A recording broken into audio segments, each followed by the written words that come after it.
there are things that you can do that will help protect you. So when you're looking at, oh my golly, it's so bad if this happens, I go back to the Army risk matrix.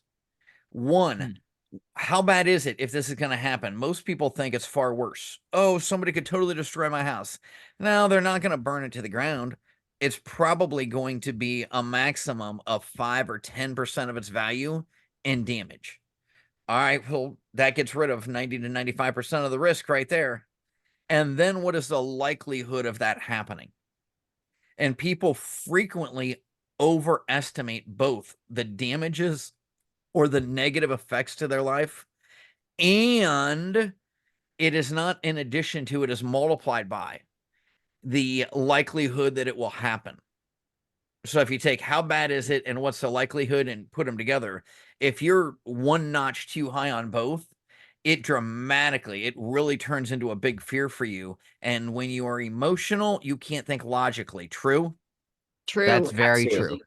Yes. Again, when emotions go up, intelligence goes down. And then let's look at the opposite end of the spectrum. What is the most likely that they are ever going to predict? They are only going to predict, I can do as good as I have ever done in the past. Now, Lila, if you were moving from making $8 or $8.50 an hour, which is the last job you had, correct? Correct. So you made, let's just round it up to $10 an hour. Okay. Because I think most places minimum wage is now 10. This was 20 some years ago that we actually had jobs. And you were only making $10 an hour.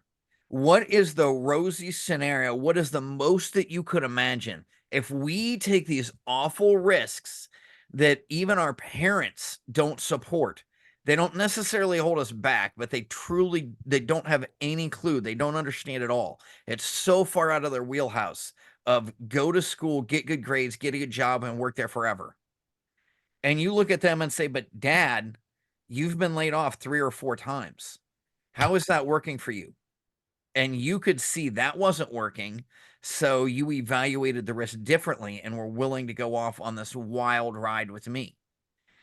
And I looked at my parents and said, well, how's that college degree working out for you? It is actually holding you back, Mom. People said they won't hire you because you have a master's and they'd have to pay you more. So I realized that what I was taught, I had to unlearn. What our parents taught us, we had to unlearn for the years. And we surrounded us by people that did things differently. And we hung out with those people and went to seminars with those people. And I think that was important as getting the information.